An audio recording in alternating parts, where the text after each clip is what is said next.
Gusto, privilegio de poder saludarte y que nos ayudes a entender esta propuesta de quitar, lo hemos platicado, Arturo, lo costoso que luego llega a sonar la democracia en nuestro país. Hoy ya se está poniendo en el debate público que los partidos políticos reduzcan sus presupuestos, sus dineros. ¿Cómo lo ves?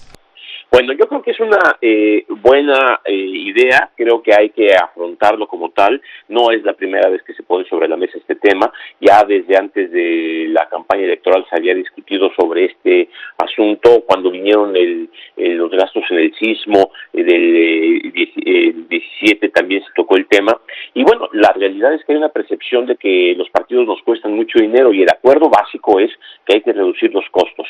Pero Jaime, también hay que recordar algunas premisas. Hacer política partidista requiere de recursos, ni modo. No se puede hacer buena política sin que haya dinero.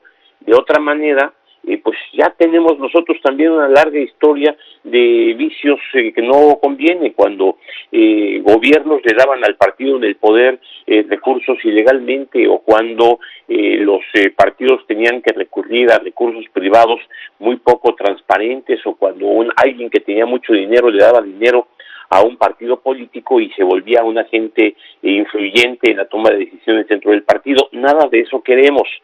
Y además, bueno, si no hubiera dinero público, pues estaría muy difícil garantizar que todos tuvieran condiciones mínimas para poder competir, y siempre ganaría quien tuviera más recursos. Entonces yo creo que la idea de reducir el dinero de los partidos políticos es sana, es conveniente, es oportuna, pero nada más decir así a rajatabla, reducir el 50% no va a resolver ningún problema.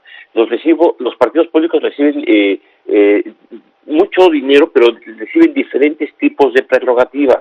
Mira, hay prerrogativas que siguen prevaleciendo a pesar del avance tecnológico. Se les da a los partidos dinero por franquicias postales y telegráficas, para que manden telegramas gratis y para que manden cartas gratis. Pues en esta época de internet y de correos electrónicos y de ¿Tampoco existe todavía eso, Arturo? Desde luego que sí, franquicias postales. Es un dinero que se ha ido reduciendo, pero de cualquier manera, yo no sé si, por ejemplo, pensar en cambiar ese esquema, pues podría realmente avanzar en esa dirección. Por ejemplo, hay otro tipo de financiamiento para actividades específicas. Si los partidos hacen actividades de capacitación o tareas de investigación económica, política y social, o tareas editoriales para editar sus estatutos y ese tipo de cuestiones, también reciben unas prerrogativas por eso. Yo repensaría si en los partidos modernos se sigue requiriendo de este tipo de financiamiento. Y después sí viene el financiamiento fuerte, el financiamiento para actividades ordinarias, o sea, aunque no haya elecciones, los partidos reciben dinero para mantener sus oficinas, para comunicarse con su gente, para organizar sus asambleas, reuniones y demás. Bueno, hay que ver, hay que pensar cuánto de ese dinero debe ser público y cuánto no, y entonces sí hacer un modelo de financiamiento a los partidos construyendo lo que realmente nos deben costar, no nada más porque tuve muchos votos, pues tengo mucho dinero, sino en realidad cuánto es lo que debiera costar un partido político. Y finalmente viene el gasto para campaña, el financiamiento para gastos de campaña. Ya sabes, 3 tipos de gastos. Lo que me cuesta a mí organizar la campaña, mover al candidato, traerlo, llevarlo, o a los diferentes candidatos y demás, gastos operativos. Luego los gastos en prensa, radio y televisión. En radio y televisión ya no se gasta comprando spots, pero sí se gasta preparando los spots, grabándolos, diseñándolos y demás, y en prensa hay planas completas que compran los partidos. Bueno, también eso entra dentro del financiamiento. Y la propaganda. Oye, Arturo, antes de que continúes, ¿y el dinero para qué se utiliza? O sea, ¿qué se paga con ese dinero? ¿Se paga empleados? Los partidos políticos tienen estructuras, pues tienen edificios, hay rentas. ¿En qué se gasta tanto dinero más allá de su promoción y todo ello? Porque la promoción la tienen gratis además, ¿no? Sí, en radio y televisión, pero mira, déjame ir con la propaganda y regresamos a tu pregunta. Mira, por ejemplo, nos quejamos mucho de la cantidad de spots que salen al aire. Sí. Y son gratis para los partidos políticos y en tu programa los pasaste porque la ley lo dice y eso tiene que ser así.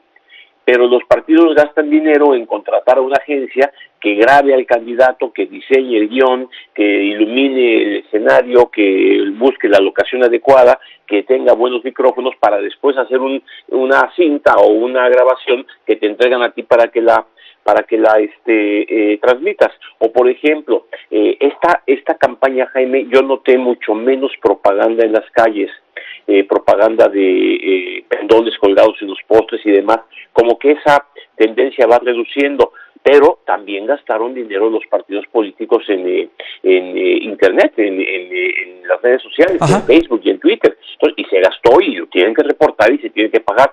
Ese es el tipo de gastos de campaña. Bueno, ahora, comprar un boleto de avión para las 10, 15 gentes que van acompañando al candidato en sus giras por toda la República, pues cuesta, ponerlos en hoteles, regresar al día siguiente, darles de comer. Todo eso va dentro de los gastos de campaña y se requieren para que los candidatos y los partidos puedan hacer campaña. La cuestión es si lo largo de las campañas es el adecuado, si se debe hacer todo ese tipo de actividades de campaña o se pueden hacer mediante otros mecanismos y que cuesten menos, y definir un criterio que nos ayude al respecto.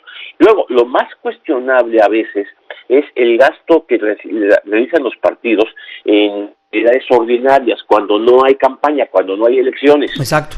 Sí, bueno, pues entonces tienen su edificio en diferentes lugares de la ciudad, su edificio central en la Ciudad de México, que les cuesta o una renta, o un predial, o un mantenimiento, o lo que tú quieras.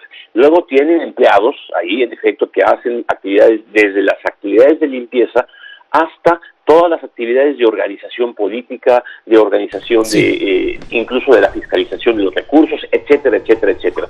Y eso son empleados que además deben estar contratados en el seguro social, etcétera, etcétera, etcétera, y eso les cuesta a los partidos políticos.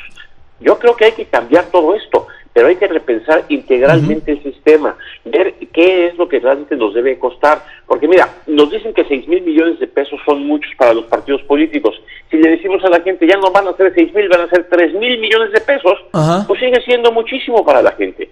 Lo racional sería definir cuáles son las actividades que se deben financiar y cuáles no, qué debemos esperar de los partidos políticos para que nos retribuyan a la sociedad lo que les estamos dando, cómo administrar los recursos para que sean transparentes y rindan cuentas, claro, y cómo sea transparente para que en ese sentido tengamos un mejor modelo de partidos, porque irremediablemente necesitamos partidos políticos. Pues Arturo Sánchez Gutiérrez, muchas gracias, muy buena reflexión, y pues veremos en qué para esto. Si lo propone Morena y si lo impulsa, pues tiene la mayoría en el Congreso. Arturo, te abrazamos, gracias, excelente día. Mi estimado Jaime, saludos a todo tu auditorio.